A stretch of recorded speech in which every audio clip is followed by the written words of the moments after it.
বৃহস্পতিবার দিন সকাল 9টার পরে আমাকে একবার কল করো।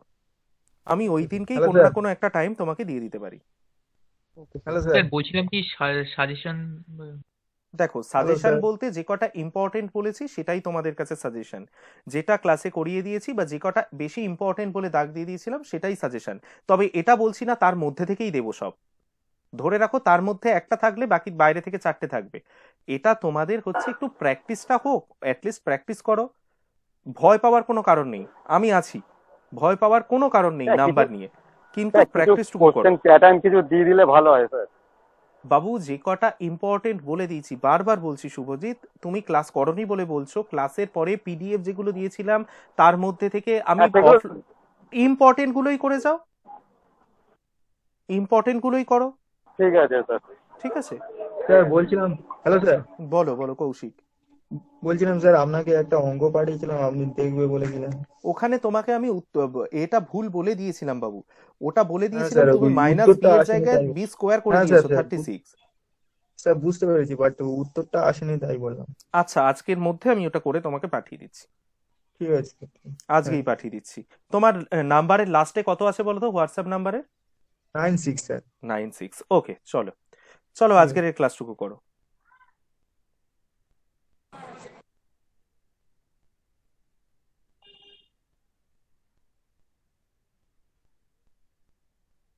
আশা করি দেখতে পাচ্ছ সবাই আমার স্ক্রিন। হ্যাঁ স্যার। আচ্ছা, আজকের যেহেতু সামনে পরীক্ষা, তোমরা যতটুকু মনে হবে যে স্যার এইটুকু থাক আর বেশিক্ষণ করাতে হবে না, সেই জায়গাতেই আমাকে বলবে, আমি সেখানেই থামিয়ে দেব। আজকে যেটুকু করাবো সেটা ত্রিকোণমিতিক একদম বেসিক জিনিস। ঠিক আছে, যার যেখানে অসুবিধা হবে আমাকে বলবে। দেখো, দোকানে গিয়ে যখন কিছু আমরা কিনি, বিভিন্ন দোকানে বিভিন্ন ধরনের একক আমরা ব্যবহার করি। যেমন ধরো, মুদির দোকানে গিয়ে আমরা 500 গ্রাম ময়দা কিনতে পারি, বা 1 কেজি আলু কিনতে পারি। আবার দেখো, লোহার দোকানে যখন যাচ্ছি তখন কোনো গ্রামে কোনো গল্প হয় না, পুরোটাই কেজিতে কেজিতে বা টনে হয়।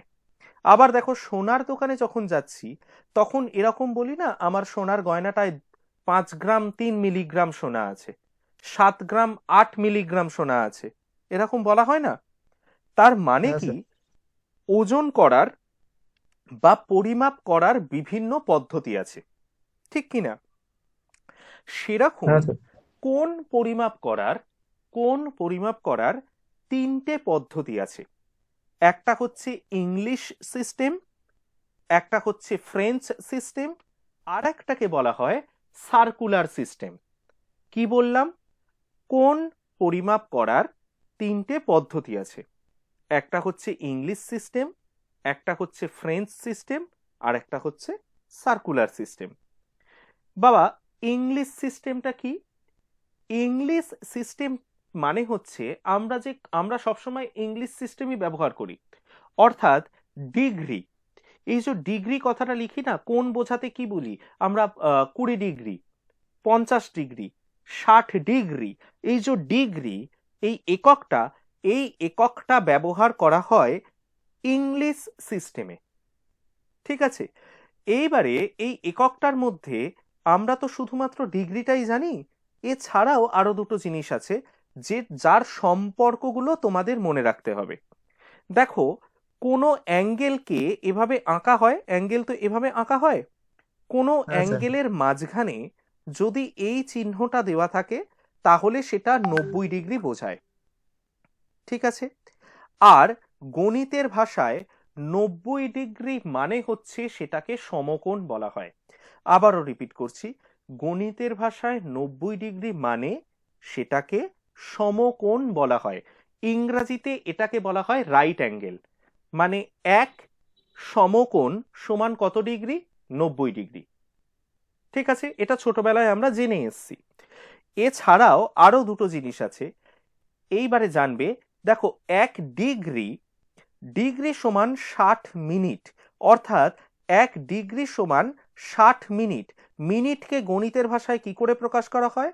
মাথায় একটা ড্যাশ দেওয়া হয়, এটা অর্থাৎ 60, তার মাথায় ড্যাশ, মানে গণিতের ভাষায় এটাকে মিনিট বোঝাচ্ছে।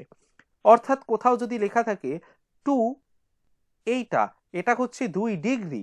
কোথাও যদি লেখা থাকে এটা হচ্ছে 2 মিনিট। তাহলে এক সমকোণ, সমকোণের ইংরাজি কি? Right angle. 1 রাইট অ্যাঙ্গেল সমান 90 ডিগ্রি। 1 ডিগ্রি অর্থাৎ 1 ডিগ্রি সমান 60 মিনিট। আর 1 মিনিট সমান 60 সেকেন্ড। ঠিক আছে, এবার সেকেন্ডকে কি করে প্রকাশ করা হয়? মিনিটকে সিঙ্গেল ড্যাশ দিয়ে আর সেকেন্ডকে প্রকাশ করা হয় ডবল ড্যাশ দিয়ে। ঠিক আছে, বিভিন্ন ক্ষেত্রে এটা বিভিন্ন। এই ডবল ড্যাশটা অনেক ক্ষেত্রে দেখবে ইঞ্চ ইউজ করতে, অর্থাৎ মাপার ক্ষেত্রে ইঞ্চি ইউজ করতেও এটা ব্যবহার করা হয়। কিন্তু ত্রিকোণমিতিতে সিঙ্গেল ড্যাশ মানে হচ্ছে মিনিট, ডবল ড্যাশ মানে হচ্ছে সেকেন্ড। বলো, এটুকু বুঝতে অসুবিধা আছে? না স্যার, ঠিক আছে। ওকে, নেক্সট। এরপরে আছে ফ্রেঞ্চ সিস্টেম। সত্যি কথা বলতে কি, তোমাদের মনে আছে কিনা জানি না, ছোটবেলায় ভৌত বিজ্ঞানে পড়ার সময় সিজিএস একক, এসআই একক এগুলো পড়েছিলে তো? হ্যাঁ এর স্যার। সাথে হ্যাঁ সাথে স্যার। এর সাথে সাথে আরো একটা একক তোমরা পড়েছিলে, হ্যাঁ স্যার বলেছিলাম। এফপিএস। এফপিএস পাউন্ড বোঝায়, পাউন্ড মানে যেটা দিয়ে ওই হ্যাঁ স্যার। এখনো পর্যন্ত পাউন্ড এককে মাপা হয়। কোনটা বলো তো? ওই যে তোমরা শরীর টরীর তৈরি করতে যাও না জিমে, ওখানে যে ডাম্বেল গুলো হয় 2 pound, 1 pound, half pound, 5 pound এরকম হয়, দেখবে ওগুলো পাউন্ডে এখনো পরিমাপ করা হয়। পাউন্ডটা কেজির থেকে কম, সামান্য কম। তাই নিবে এই ফ্রেঞ্চ সিস্টেমটা আমরা ভারতবর্ষ বা ভারতীয়রা বা এখানে আমাদের অতটা কাজে লাগবে না। ঠিক আছে, আমরা ইংলিশ সিস্টেমটাকে কাজে লাগাই। এছাড়াও আরো একটা সিস্টেম আছে যেটাকে বলা হয় সার্কুলার সিস্টেম। এইটা হচ্ছে সার্কুলার সিস্টেম। এই সার্কুলার সিস্টেম কি সেটা আগে জানবো, আর সার্কুলার সিস্টেমের সাথে ইংলিশ সিস্টেমের সম্পর্কটা জানবো। ঠিক আছে, ইংলিশ সিস্টেমে কোন পরিমাপের একক কি? কি বলো একটু দেখি, ইংলিশ সিস্টেমে কোন পরিমাপের একক কি? Degree, minute, second. ডিগ্রি শুধু নয়, বললে আগে বলতাম ডিগ্রি, এখন তিনটে বলবো, ডিগ্রি, মিনিট, সেকেন্ড। এক্স্যাক্টলি। সেরকম সার্কুলার সিস্টেমে কোন পরিমাপের একক হচ্ছে রেডিয়ান। রেডিয়ান। সার্কুলার সিস্টেমে কোন পরিমাপের একক হচ্ছে রেডিয়ান। RADIAN, radian. এই রেডিয়ানকে প্রকাশ করা হয় এই মাথায় সি চিহ্ন দ্বারা। ডিগ্রিটাকে যেরকম মাথায় এরকম গোল্লা চিহ্ন দেওয়া হয়, রেডিয়ানকে মাথায় সি চিহ্ন দ্বারা প্রকাশ করা হয়। এবার বোঝার চেষ্টা করি রেডিয়ান জিনিসটা কি। দেখো, এই ধরো একটা সার্কেল, এই ধরো একটা বৃত্ত, এই বৃত্তটার এইটা ধরো কেন্দ্র, এইটা কেন্দ্র। এবার আমি যদি এই টানি, এটা একটা ব্যাস, আর এই আর একটা ব্যাস, তাহলে আপাত দৃষ্টিতে দেখে কি মনে হচ্ছে? এই সার্কেলটাকে সমান 4 ভাগে ভাগ করা হয়েছে, হ্যাঁ কি না? হ্যাঁ স্যার। হ্যাঁ স্যার। এই যে কেন্দ্র থেকে পরিধি পর্যন্ত এই যে দূরত্বটা, এই দূরত্বটাকে নর্মালি আমরা কি জানি? এটাকে কি বলে? রেডিয়াস, ব্যাসার্ধ বলে। ব্যাসার্ধ। ব্যাসার্ধ। ব্যাসার্ধের ইংরেজি কথা হচ্ছে রেডিয়াস, এটা। ঠিক আছে, আর এই যে গোল্লাটা, এই গোল্লাটাকে কি জানি? এই দাগটা, বক্ররেখাটাকে, এটাকে বলা হয় পরিধি, যেটাকে ইংরেজিতে বলা হয় সার্কামফারেন্স। ঠিক আছে, এটা মানে হচ্ছে পরিধি আর এটা মানে হচ্ছে ব্যাসার্ধ। এবার তোমরা আমাকে একটা জিনিস বলো, এই যে 4টে খণ্ডে ভাগ হয়েছে, এইটুকু খণ্ডের পরিধির একটা নির্দিষ্ট মাপ আছে তো, হ্যাঁ কি না? হ্যাঁ স্যার। শুধুমাত্র এইটুকু। হ্যাঁ স্যার। ধরে নিচ্ছি এইটুকুর মাপ হচ্ছে এস, আর এর ব্যাসার্ধটা হচ্ছে আর। কি বললাম? এইটুকু পরিধি মানে এই বৃত্তচাপটুকু, এইটুকু পরিধির মাপ হচ্ছে এস, আর এই ব্যাসার্ধটার নাম হচ্ছে আর। তাহলে এই এস বাই আর, দেখো গণিতের ভাষায় এই বাই লেখা, এটাকে অনুপাত বলা হয়। গণিতের ভাষায় বাইটাকে আমরা অনুপাত বলি। ঠিক আছে, এই বাইটাকেও আমরা অনুপাত বলি। তার মানে কি দাঁড়ালো? বৃত্তচাপ এস মানে কি? বৃত্তচাপ তো, হ্যাঁ কি না? হ্যাঁ স্যার। এস মানে বৃত্তচাপ। এই বৃত্তচাপকে এটা কেমন বৃত্তচাপ? পুরো পরিধিটার 4 ভাগের 1 ভাগ, তাই কি না? পুরো হ্যাঁ, স্যার। পরিধিটা 1/4 তাহলে এই বৃত্তচাপ বাই ব্যাসার্ধ করলে যে অনুপাতটা আমরা পাই, যে নাম্বারটা আমরা পাই, সেটাকেই বলা হয় π/2। সেটাকেই বলা হয় π/2। ঠিক আছে? আর এটাকেই বলা হয় π/2 রেডিয়ান। অর্থাৎ কোনো একটা বৃত্তের পরিধিটাকে সমান 4 ভাগ করলে, আবারও রিপিট করছি, কোনো একটা বৃত্তের পরিধিকে সমান 1/4 কেন্দ্রে যে কোণটা উৎপন্ন করে, স্যার আবার বলছে, শুনে নাও ভালো করে, কোনো একটা বৃত্তের, এখানে আবার আঁকছি আমি, বা দেখো, কোনো একটা বৃত্তের 1/4 অর্থাৎ এখান থেকে এইটুকু ব্যাসার্ধ, 1/4 কেন্দ্রে যে কোণটা উৎপন্ন করে সেই কোণটাকেই বলা হয় π/2 রেডিয়ান। π/2 রেডিয়ান। বোঝা গেছে না যায়নি? হ্যাঁ স্যার, বুঝতে পেরেছি। বোঝা গেছে? হ্যাঁ, স্যার। এবার দেখো, পাই দু ধরনের হয়, একটা হচ্ছে, এটা হচ্ছে ক্যাপিটাল পাই, আর এটা হচ্ছে স্মল পাই। ঠিক আছে? এটা ক্যাপিটাল পাই, এটা স্মল পাই। এবার π/2 যদি 90 ডিগ্রি হয়, তাহলে এখান থেকে বলো তো পাই সমান কত হবে? এই দুইটা 90 এর সাথে গুণ হয়ে যাবে, তাহলে পাই এর মান কত? 180 ডিগ্রি। তাহলে পাইটা কি ছিল? রেডিয়ান, তাই না? পাইটা ছিল রেডিয়ান, অর্থাৎ এটা সার্কুলার সিস্টেমে। সার্কুলার সিস্টেমে আমরা কোনো কোণকে কি দিয়ে পরিমাপ করি? রেডিয়ান দিয়ে পরিমাপ করি। তাহলে সার্কুলার সিস্টেমে পাই রেডিয়ান যা, আর ইংলিশ সিস্টেমে 180 ডিগ্রি তাই। তাহলে বলো তো, পাই মানে যদি 180 ডিগ্রি হয়, তাহলে পাই বাই থ্রি এটা সমান কত ডিগ্রি হবে? 60 degree sir. 60 degree. 60 degree. Clear হয়েছে এটুকু? তাহলে কি এটুকু ক্লিয়ার হয়েছে? তাহলে রেডিয়ান এবং মানে সার্কুলার সিস্টেম, রেডিয়ান মানে তো সার্কুলার সিস্টেম, সার্কুলার সিস্টেমের সাথে ইংলিশ সিস্টেমটা তোমরা অ্যাডাপ্ট করতে পেরেছো? সম্পর্কটা বুঝতে পেরেছো? পারা গেছে না যায়নি? হ্যাঁ স্যার। আচ্ছা, আমি কি বলেছি? যে কোনো একটা বৃত্তের পরিধির 1/4 আর ওই 1/4কে যদি ওই মানে কেন্দ্রে যে কোণ উৎপন্ন করে সেটা হচ্ছে π/2। তাহলে এই যে এই অনুপাতটা বের করলে কত হবে? মানে এই 1/4 আর এই ব্যাসার্ধ অনুপাতটা বের করলে কিন্তু আসবে 22/7। মানে তোমাকে যদি বলে পাই রেডিয়ান সমান কত, তুমি বলবে 180 ডিগ্রি। আর তোমাকে যদি জিজ্ঞেস করে পাই সমান পাই এর মান কত, তুমি বলবে 22/7। ব্যাপারটা বুঝতে পারছো? একবার রেডিয়ান কথাটা উচ্চারণ স্যার। করছি, আর একবার রেডিয়ান কথাটা উচ্চারণ করছি না। পাই রেডিয়ান, রেডিয়ান মানে কোণ জানতে চেয়েছে, কোণ, অ্যাঙ্গেল, অর্থাৎ পাই রেডিয়ান মানে 180। আর পাই, শুধু পাই যদি বলে তাহলে ওই অনুপাতটা জানতে চেয়েছে, তখন বলতে হবে 22/7। ক্লিয়ার হয়েছে এটুকু, হ্যাঁ কি না? হ্যাঁ স্যার। ওকে, নেক্সট দেখো, এইখানে যে ছবিটা দেখছো, এই ছবিতে এই আমার কার্সারটা যেটা আছে এটা এক্স অ্যাক্সিস। এক্স অ্যাক্সিসের এটার উপরে ধরো একটা লাঠি শোয়ানো আছে। লাঠি শুইয়ে লাঠিটাকে এইখানে ধরো একটা পেরেক দিয়ে আটকে দিয়েছি। আটকে দিলে লাঠিটাকে কিন্তু আমি দুভাবে ঘোরাতে পারি, একটা এইভাবে করে ঘোরাতে পারি, আর একটা এর উল্টো দিক দিয়ে এভাবে করে ঘোরাতে পারি, তাই না? অর্থাৎ লাঠিটাকে একবার ঘড়ির কাঁটার বিপরীতেও ঘোরাতে পারি, ঘড়ির কাঁটার দিকেও ঘোরাতে পারি। প্রশ্নটা হচ্ছে, স্যার যখন লাঠিটাকে ঘড়ির কাঁটার বিপরীতে ঘোরাবো তখন এই কেন্দ্রে একটা কোণ উৎপন্ন হবে, হ্যাঁ কি না? এই যে কোণগুলো উৎপন্ন হচ্ছে ঘড়ির কাঁটার বিপরীতে স্যার। ঘোরাচ্ছি, ঘড়ির স্যার, কাঁটার বিপরীতে যে কোণ উৎপন্ন হয় সেই কোণটাকে ধনাত্মক কোণ ধরা হয়। আবারও রিপিট করছি, ঘড়ির কাঁটার বিপরীতে যে কোণ উৎপন্ন হয় সেই কোণটাকে ধনাত্মক কোণ ধরা হয়।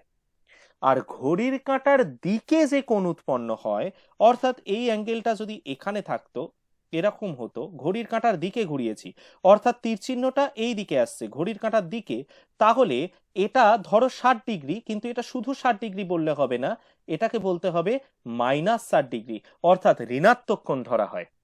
এটুকু বোঝাতে পেরেছি? ঘড়ির কাঁটার বিপরীতে যে কোণ উৎপন্ন হয় সেটাকে ধনাত্মক কোণ, আর ঘড়ির কাঁটার দিকে যে কোণ উৎপন্ন হয় সেটাকে ঋণাত্মক কোণ বলা হয়। ক্লিয়ার হয়েছে না হয়নি? হ্যাঁ হ্যাঁ স্যার স্যার। আচ্ছা, এইবারে বলে রাখি, কোনো একটা জায়গায় ধরো এরকম আছে, এটা এক্স অ্যাক্সিস, এটা এক্স অ্যাক্সিস, এবার এইটা হচ্ছে তার সেন্টার, মূলবিন্দু। মূলবিন্দুটাকে কেন্দ্র করে আমি ঘড়ির কাঁটার দিকে, এই বিপরীত দিকে আমি টোটালটা এতবার এই পুরো এক পাক ঘুরে এসেছি, মানে এটা কত ডিগ্রি হলো বলো তো? এটা হচ্ছে 360 ডিগ্রি। Exactly 360 degree. 360 ডিগ্রি মানে এই 360 ডিগ্রিকে যদি রেডিয়ানে প্রকাশ করতে চাই তাহলে কত কত রেডিয়ান হবে? 360 ডিগ্রি সমান পাই রেডিয়ান স্যার। এক্স্যাক্টলি 2 পাই রেডিয়ান। রেডিয়ান কথাটা আমরা এই মাথায় সি দিয়ে চিহ্নিত করব। বলো বুঝলে কিনা? ক্লিয়ার হয়েছে? 360 ডিগ্রি ওটা হ্যাঁ স্যার, হ্যাঁ স্যার, হ্যাঁ স্যার। আচ্ছা, একটা সেকেন্ড বাবু, একটুখানি ধরো।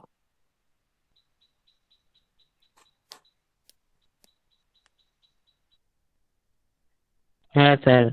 একটুখানি ওয়েট করো। স্যার বলছিলাম কি 5 পিডিএফটা মিনিট এখন দাঁড়াও, যেগুলো 5 মিনিট লিখলেন দাঁড়াও, সেগুলো 5 পেয়ে মিনিট যাবো? দাঁড়াও, 5 মিনিট দাঁড়াও স্যার বলছে, দাঁড়াও। হ্যাঁ বলো, এবার কি বলছিলে বলো। স্যার মানে এই পিডিএফ এ আপনি যেগুলো লিখলেন সেগুলো পেয়ে যাবো? আমি লিখলাম না। এই পিডিএফ এ যেগুলো লিখলাম সেগুলো দরকার তোমার? তাহলে সেইভাবে সেভ করে দিয়ে দেবো। আচ্ছা স্যার। আচ্ছা শোনো, আচ্ছা, যে কোনো জিনিসের নামের মধ্যেই না সবকিছু লুকিয়ে থাকে। আমরা এখন কি চ্যাপ্টার পড়ছি? ত্রিকোণমিতি, তাই তো? এবার এটাকে ভেঙে ভেঙে উচ্চারণ করো তো। ত্রি মানে কি? 3, ঠিক আছে। কোণ, 3টে কোণ। মিতি মানে জ্যামিতি, অর্থাৎ 3টে কোণ নিয়ে যে জ্যামিতিটা তৈরি হয়েছে সেটাকে বলা হয় ত্রিকোণমিতি, হ্যাঁ কি না? হ্যাঁ স্যার। এইবারে এইবারে এইবারে তোমরা আমাকে দেখো, ছোটবেলা থেকে অনেক ধরনের জ্যামিতিক ফিগার তোমরা আঁকতে শিখেছো, আয়তক্ষেত্র, বর্গক্ষেত্র, রম্বাস, ট্রাপিজিয়াম, ত্রিভুজ। এমন কোন জ্যামিতিক চিত্রে বলো তো 3টে কোণ আছে? ত্রিভুজ। একমাত্র ত্রিভুজ। স্যার। তার মানে এই ত্রিগোনোমেট্রি বা ত্রিকোণমিতিটা পুরোটাই নির্ভর করছে একটা ত্রিভুজের উপর। সেটা কি ধরনের ত্রিভুজ? সেই ত্রিভুজটা একটা সমকোণী ত্রিভুজ। দেখো, ত্রিকোণমিতি বলতেই আমরা সাইন, কস, ট্যান এই সবগুলো জেনে এসছি তো। সাইন, কস, ট্যান, কোসেক, সেক, কট, এই 4টে জিনিস, এই 6টা জিনিস, এগুলো সম্পর্কে তো আমরা শুনেছি। তাহলে তোমরা আমাকে এটুকু বলো তো, যদি কেউ তোমাদেরকে প্রশ্ন করে বা যে বাবু সাইন, কস, ট্যান এগুলো আসলে কি, তোমরা কি উত্তর দেবে? কেউ এগুলো একজন কোন স্যার? না, এগুলো কোনো কোণ নয়, স্যার এগুলো থিটা তো। হচ্ছে না, থিটা বলিনি কিন্তু আমি বলছি সাইন, কস, ট্যান এগুলো কি? সাইন, কস, ট্যান, কোসেক, সেক, কট, কোনো থিটা, মিটা, ফাই, দেবব্রত কিচ্ছু বলিনি। আমি বলেছি শুধু এগুলো কি বলো। এগুলো রেশিও হবে স্যার। এক্স্যাক্টলি, কার রেশিও? এটা হচ্ছে ত্রিকোণমিতিক রেশিও, অর্থাৎ ত্রিকোণমিতির একটা অনুপাত। অনুপাতকে বাই আকারে লেখা যায় জানো তো? মানে ধরো, অনুপাত বলতে কি বুঝছি আমরা? ধরো এরকম কোথাও লেখা আছে 2:3, 2:3 লেখা হয়েছে, এটাকে 2/3 এটা লেখা যায় জানো তো? হ্যাঁ স্যার। তার মানে কি, বাই দিয়ে লেখা মানেই হচ্ছে সেটা অনুপাত, হ্যাঁ কি না? তাই দাঁড়াচ্ছে। হ্যাঁ স্যার। এবারে আমরা জানতে শিখি এই সাইন, কস, ট্যান এগুলো অ্যাকচুয়ালি কিসের অনুপাত। তার আগে একটা ছোট্ট জিনিস আমরা শিখে নিই, দেখা যাক। দেখো, যে কোনো একটা সমকোণী ত্রিভুজের যদি এইরকম ভাবে দেওয়াকে, এটা কত ডিগ্রি বোঝাচ্ছে বাবু? 90 ডিগ্রি। 90 ডিগ্রি, ভেরি গুড, এটা 90 ডিগ্রি বোঝাচ্ছে। তাহলে 90 ডিগ্রি। একটা ত্রিভুজের 3টে কোণের যোগফল কত হয়? 180। 180 ডিগ্রি। বাবু ভালো করে শুনবে, 180 ডিগ্রি। এই 180। হ্যাঁ শোনো এবার, 180 ডিগ্রি, 180 ডিগ্রি থেকে এই 90 ডিগ্রিটা যদি বাদ দিয়ে দিই তাহলে কত ডিগ্রি থাকবে 90 ডিগ্রি বাদ দিয়ে দিলে? 90 ডিগ্রি 90 ডিগ্রি থাকবে। ঠিক আছে, তাহলে এই কোণটা, এটাকে ধরে নাও ফাই, ধরে নিচ্ছি এটা ফাই, আর এই কোণটা এটা হচ্ছে থিটা। তাহলে থিটা আর ফাই এই দুটোর যোগফল কত হবে বলো তো? 90 ডিগ্রি ভেরি গুড, এই দুটো যোগফল হবে 90 ডিগ্রি। আচ্ছা, দুটো কোণের যোগফল যদি 90 ডিগ্রি হয়, তুমি আমাকে বলো দুটো কোণের যোগফল যদি 90 ডিগ্রি হয়, তাহলে ওই কোণ দুটো প্রত্যেকটা সূক্ষ্মকোণ, হ্যাঁ কি না? হ্যাঁ স্যার সূক্ষ্মকোণ হ্যাঁ স্যার, সূক্ষ্ম হ্যাঁ কোণ। স্যার সূক্ষ্মকোণ হবে তো। তাহলে দুটো হ্যাঁ কোণের স্যার যোগফল যদি 90 ডিগ্রি হয়, সেটা হবে সূক্ষ্মকোণ। এবারে বলে রাখি, এটা সূক্ষ্মকোণ হলো এই যে সাইন, কস, ট্যান, কোসেক, সেক, কট, এগুলো সবসময় এই সমকোণী ত্রিভুজের এই দুটো সূক্ষ্মকোণের যে কোনো একটার উপরে অ্যাপ্লাই হয়। কখনোই এই 90 ডিগ্রির উপর সাইন অ্যাপ্লাই হয় না। কি বললো স্যার? এই সাইন কস ট্যান, এই ত্রিকোণমিতিক রেশিওগুলো এই দুটো সূক্ষ্মকোণের যে কোনো একটার উপরে অ্যাপ্লাই হয়। ঠিক আছে, তাহলে ধরো তোমার এই থিটার উপরে সাইনটা অ্যাপ্লাই হচ্ছে। আচ্ছা, তার আগে বলি, সমকোণী ত্রিভুজের, যে কোনো সমকোণী ত্রিভুজের, এটা একটা সমকোণী ত্রিভুজ তো, সমকোণী ত্রিভুজের সব থেকে বড় বাহুটা হচ্ছে অতিভুজ। ঠিক আছে, একটা সেকেন্ড। হ্যালো দাদা, অনলাইন ক্লাসে আছে, আমি পরে কথা বলি। হ্যাঁ হ্যাঁ হ্যাঁ, আচ্ছা, সমকোণী ত্রিভুজের সব থেকে বড় যে বাহুটা, সেই বাহুটাকে বলে অতিভুজ। ইংরেজিতে এটাকে বলা হয় হাইপোটেনাস। ঠিক আছে, কেউ কেউ উচ্চারণ করে হাইপোটেনিয়াস, তোমরা হাইপোটেনিয়াস উচ্চারণ করবে না, তোমরা বলবে হাইপোটেনাস। হাইপোটেনাস মানে অতিভুজ। তাহলে এটা যদি অতিভুজ হয়ে গেল, তাহলে বলো তো এই ত্রিভুজটার লম্ব কোণটা, ভূমি কোণটা? স্যার লম্ব হচ্ছে AB AB, স্যার লম্ব AB, এবি আর এবার বলি, BC বেস এটা এটা এটা ছোটবেলা হলে এটা মেনে নেওয়া যেত তোমাদের, এখন কিন্তু আর এইরকম হুটহাট করে বললে চলবে না। যদি তোমাকে কেউ জিজ্ঞেস করে একটা সমকোণী ত্রিভুজ দিয়ে যে সেই ত্রিভুজটার লম্ব কোণটা, ভূমি কোণটা, তাহলে তোমাকে জিজ্ঞাসা করতে হবে কোন সূক্ষ্মকোণটার রেসপেক্টে জিজ্ঞাসা করছে সে। মানে এখানে সূক্ষ্মকোণ কটা আছে? একটা থিটা আছে, একটা ফাই আছে।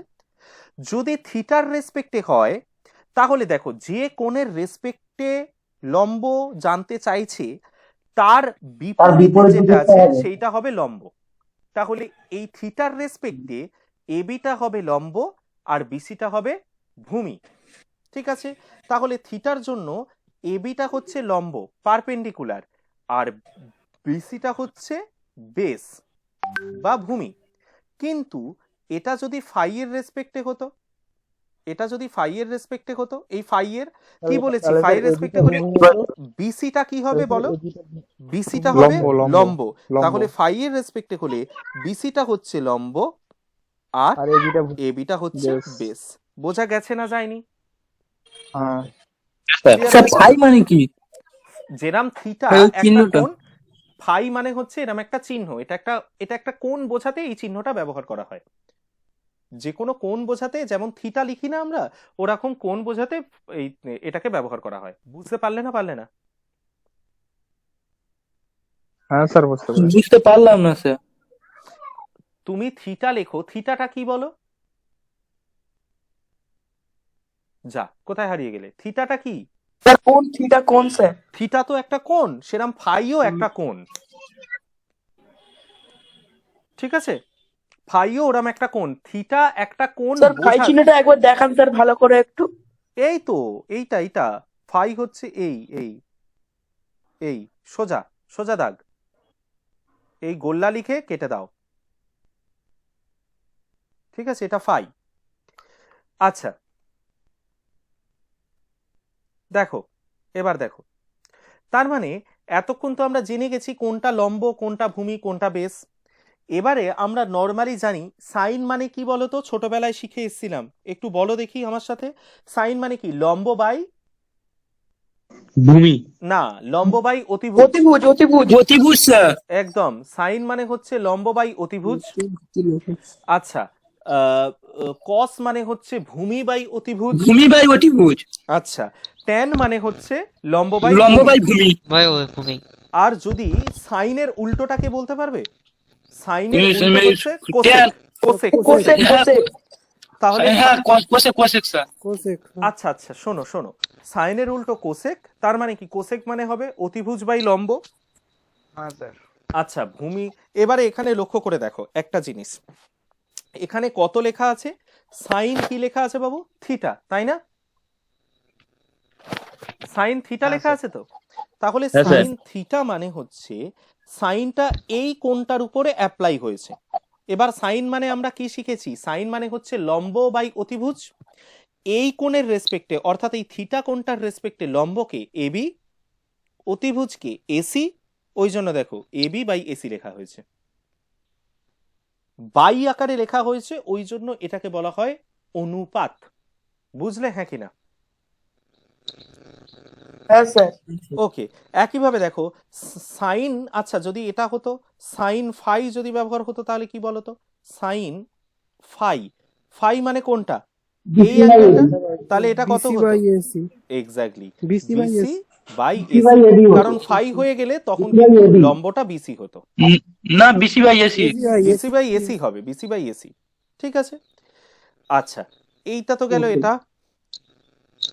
তোমরা আরো একটা জিনিস বলি, কোন জায়গায় যদি এরকম থাকে, ধরো সাইন, সাইনটা কিন্তু যেরাম যোগ বিয়োগ গুণ ভাগ এরম একটা চিহ্ন, সাইনটা ওরকমও কি ওইরকমই একটা চিহ্ন, যে চিহ্নটা কি প্রকাশ করে?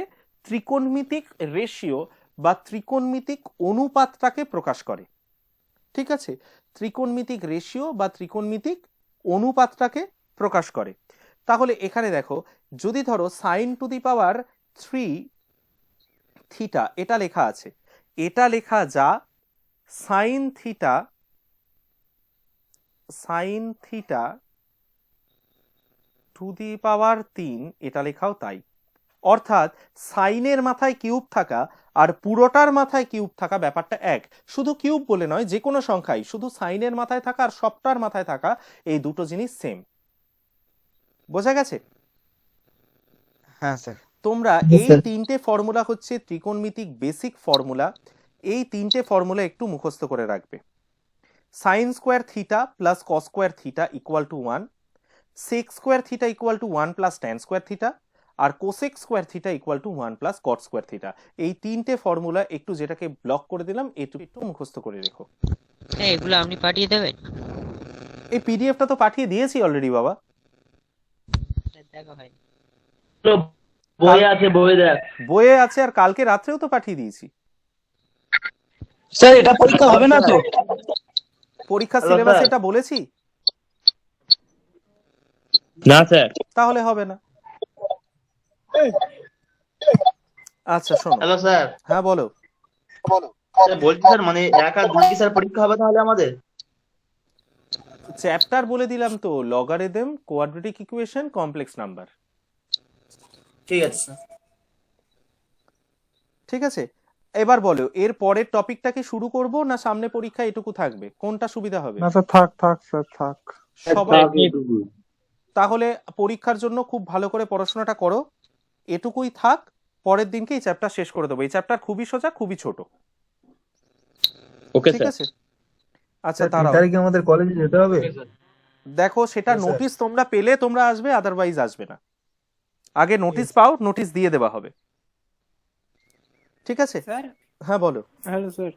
বলো। স্যার বলছি স্যার, স্মল পাই কখন বল স্যার, ক্যাপিটাল পাই কখন? ডাজন্ট ম্যাটার বাবু, কোথাও স্মল পাই ক্যাপিটাল পাই ওরকম কোনো ব্যাপার নেই। কোনো অঙ্কে দেখবে ক্যাপিটাল দেওয়া আছে, কোনো অঙ্কে স্মল দেওয়া আছে। অঙ্কে যেটা দেওয়া থাকবে তুমি সেটা ইউজ করবে। স্যার বলছি সিলেবাসটা বলবেন স্যার, লগারিদম, কন্টেক্ট নাম্বার, আরটা কি বললেন sir? Quadratic equation, quadratic equation. Okay sir, thank you sir. ঠিক আছে। হ্যালো স্যার, বলছিলাম স্যার ওইগুলো তো ইসের মধ্যে নেই আমাদের। আমি তো নতুন মানে হয়েছি, ভর্তি হয়েছি কলেজে। হুম। এই ক্লাসগুলো আমার হয়নি একবারে, স্যার যদি করাতেন ভালো হতো। বাবু এই কদিনের মধ্যে পুরোটা কি করে রিপিট করি? তুমি রিপিট করতে বলেছো, তোমার শেখার জন্য অবশ্যই আমি রিপিট করব, কিন্তু এই কদিনের মধ্যে তো পসিবল হবে না। তুমি আপাতত নোটগুলো কালেক্ট করো, কালেক্ট করে তুমি যতটুকু পারবে ততটুকুই দাও। তোমার নাম কি বলো তো, একটু একটু নোট করতে দাও শান্তনু আমাকে। শান্তনু কবে বেরা। জয়েন করেছো তুমি? কবে ভর্তি হয়েছো? ভর্তি হয়েছে কলেজে 2টা ডিট করেছি। দুটো ক্লাস করেছো? তুমি দুটো ক্লাস করেছো সেটা বড় কথা নয়, কবে ভর্তি হয়েছো সেটা বড় বড় কথা। কবে 1 মাস নাগাদ? হলো। 1 মাস হয়েছে ভর্তি হয়েছো? আচ্ছা ঠিক আছে, ঠিক আছে, তুমি এক কাজ করো, তুমি চিন্তা করো না, আপাতত নোটসগুলো কালেক্ট করে সেগুলো একটু করতে থাকো, নিজে নিজে অনুযায়ী যেটা তোমার ইউটিউবে আছে সেগুলো দেখে করার চেষ্টা করো, যতটুকু পারবে ততটুকুই পরীক্ষা দাও, বাকিটা আমি ডেফিনেটলি করিয়ে দেবো তোমাকে। তোমাকে কেন, যাদের যাদের সমস্যা হচ্ছে আমি এক্সট্রা ক্লাস দেবো, চিন্তা করার কারণ নেই এতে। স্যার ঠিক আছে? স্যার হুম, সুমন বলো। বলছি স্যার ফাইনাল সেমের আগে তো পুরোটা আরেকবার কভার হবে নিশ্চয়ই। ফাইনাল সেমের আগে পুরোটা আর একবার কভার হবে না ফাইনাল সেমের আগে পুরো সিলেবাসটা কভার হবে সেটা দেখো, কারণ তোমাদের ম্যাথের সিলেবাস হিউজ থাকে, হিউজ। এবার পুরো সিলেবাসটাকে কভার করেই নি, তার মধ্যেও যদি কিছু সমস্যা হয় আমি অতিরিক্ত এক্সট্রা ডেট দিয়ে বা টিউটোরিয়াল ক্লাস নিয়ে তোমাদের সেটুকু বুঝিয়ে দেবো, ওটা আমার উপর ছেড়ে দাও। স্যার বলছিলাম কি লগারিদম আর কোয়াড্রেটিক ইকুয়েশনে একটু অসুবিধা হচ্ছে। লগারিদম আর কোয়াড্রেটিক ইকুয়েশনে কি অসুবিধা হচ্ছে বলো? স্যার একটু ক্লাস হলে ভালো হতো। না তোমার কোন জায়গায় অসুবিধা হচ্ছে এটা না বুঝলে আমি কি করে বুঝবো? এক্সাম্পল গুলো স্যার, এক্সাম্পল গুলো, বড় অঙ্কগুলো। বড় অঙ্কগুলো? আচ্ছা, লগ আর কোয়াড্রেটিক ইকুয়েশন আমি দুটোই কি অফলাইনে করিয়েছি? হ্যাঁ স্যার। অনলাইনে হয়েছে। দেখো না বাবা, স্যার, কোয়াড্রেটিক ইকুয়েশন অনলাইন হয়েছে। আচ্ছা যেটুকু ভিডিও আছে সেটুকু দেখো। একটা কথা বলি, বিভিন্ন কারণবশত বা যে কোনো কারণ, অনলাইন হয়েছে আর লগারিয়ার হচ্ছে এটা হচ্ছে অফলাইন হয়েছে। কাইন্ডলি স্যার একটু যদি বলবেন খুব বেটার হয়। শোনো ওদের জন্য অন্তত এক্সট্রা ক্লাস হলে একটা ভালো হতো। এর মধ্যে, তাই তো, স্যার এই 8 তারিখের আগে, রাত্রে হলে কোনো অসুবিধা নেই। 8 তারিখের আগে, হ্যাঁ স্যার। হ্যাঁ স্যার। 8 তারিখের আগেই পারবো কিনা আমি বলতে পারছি না, এই মুহূর্তে কথা দিতে পারছি না, কারণ অনেক তো বার্ডেন থাকে। 8 তারিখের আগেই পারবো কিনা এই মুহূর্তে কথা দিতে পারছি না, যে ব্যাপারটা আমার স্যার রাতে মাথায়। হলেও কোনো অসুবিধা নেই। আমি বলছি বাবা, বলছি সত্যিই অনেক বার্ডেন থাকে, অনেক কাজ থাকে সারাদিনের প্রেসারের পরে রাতেও তো কিছু মানে নিজস্ব কাজ থাকে, তোমরাও জানো যারা জব করো, এটা খুব স্বাভাবিক। হ্যাঁ স্যার, হ্যাঁ স্যার, হ্যাঁ, ঠিক বলছেন। তো ওর জন্যই বলছি 8 তারিখের আগেই পারবো কিনা এরকম আমি বলতে এই মুহূর্তে কথা দিচ্ছি না, তবে আমি হার্ট অ্যান্ড সোল ট্রাই করবো 8 তারিখের আগে একটা ক্লাস তোমাদের দেওয়ার। ঠিক আছে? কেউ একজন আমাকে মাঝে একবার হোয়াটসঅ্যাপে পিং করো যে স্যার আপনি একটা ক্লাস নেবেন বলেছিলেন। হান্ড্রেতে নেবেন আর স্যার অনেককে স্যার আমরা আগে চেয়েছি, যেমন আমি কৌশিক তাঁতিরে অনেকবারই চেয়েছি, কিন্তু কৌশিক তাঁতি আমাকে সেন্ডও করছে না। যেমন কালকেও কেমিস্ট্রিটা চেয়েছি, দেয়নি। তার আগের দিনও আমি ম্যাথের দেখো জিজ্ঞেস বাবা, করছি, ও দেখো বলছে দেখো অনলাইনে আছে, দেখে নাও। আমি এরকমই কালকে হচ্ছে ভুলে স্যার। গিয়েছিলাম। আচ্ছা ঠিক আছে, এগুলোর নেটই শেষ হয়ে গেছে। আচ্ছা ঠিক আছে, এগুলোর অ্যাপ্রোচ অন্যরকম হয়ে যাচ্ছে, ব্যাপারটা সেটা না, হতে পারে তার নেটের ইস্যু, হতে পারে তার প্রবলেম। তুমি যা না, চেয়েছো আমি ওকে কোনো ব্লেম আমি লাগাচ্ছি না স্যার। আচ্ছা পারতো আমার কথা শোনো, তুমি কৌশিকের কাছ থেকে পাচ্ছ না, তুমি তাহলে অন্যদের কাছ থেকে একটু ট্রাই করো, বা কৌশিক আমি অন্তত রিকোয়েস্ট করছি তুমি একটুখানি নয় গ্রুপে দিয়ে হ্যাঁ দাও। স্যার, কালকের আমার নেটই শেষ হয়ে গেছিল, ঠিক ওই আছে জন্য আমি ঠিক আছে, দিতে হতে পারিনি। পারে, তোমাকে বলছি না কিছু, সত্যি আমিও বলছি না, হ্যাঁ, পার্থও তোমাকে বলছে না, বা যদি তোমার কোনো সমস্যা থেকে থাকে তুমি অন্য কোনো একটা বন্ধুকে একটু বলো, হ্যাঁ সে স্যার, যাতে দিয়ে কালকের দাও। আমার একটু সমস্যা ছিল। আচ্ছা ঠিক আছে, কোনো অসুবিধা নেই, তুমি আজকের বাবা একটুখানি করে দাও, আর একান্ত তোমার সমস্যা হ্যাঁ থাকলে স্যার, তুমি অন্য আজকে কাউকে আমি বলে দাও। ঠিক আছে? ক্লাসের পরে আমি পাঠিয়ে দিচ্ছি আচ্ছা, ক্লাস। আর তোমরা যারা বললে আমি সত্যি বলছি হার্ট অ্যান্ড সোল ট্রাই করবো 8 তারিখের আগে, সে যে কোনো সময় হোক একটা তোমাদের ক্লাস দেবার। ঠিক আছে? Thank you sir, thank you sir. চলো আজকের এইটুকুই রইলো, আপাতত ভালো করে প্র্যাকটিসটা করো, প্র্যাকটিস করতে থাকো, এত ভয় পেও না, অঙ্কের জন্য আমি আছি, ভয় না পেয়ে ভালোভাবে পরীক্ষা দেওয়ার চেষ্টা করো, আর কেউ লেফট হইও না, এইটুকু একটুখানি দেখে নিতে দাও, দাঁড়াও একটা সেকেন্ড। স্যার বলছি ঠিক আছে, স্যার অ্যাটেন্ডেন্স 6 তারিখে যাবেন? হ্যাঁ বলো কি? রবিবার আছে তো, মানে স্যার রবিবার আছে, 6 তারিখে নেবেন ক্লাস? তাহলে অনেকটা সময় পাবেন। বাবু আমার কাজ থাকে তো, আমি একটুখানি দেখে নিই, আমাদের কিন্তু স্যাটারডে সানডে কলেজ ওপেন, এটা ভুলে যেও না, আমি একটু দেখে নিই, একটু দেখে নিয়ে আমি করছি। ঠিক আছে? চলো। ঠিক আছে।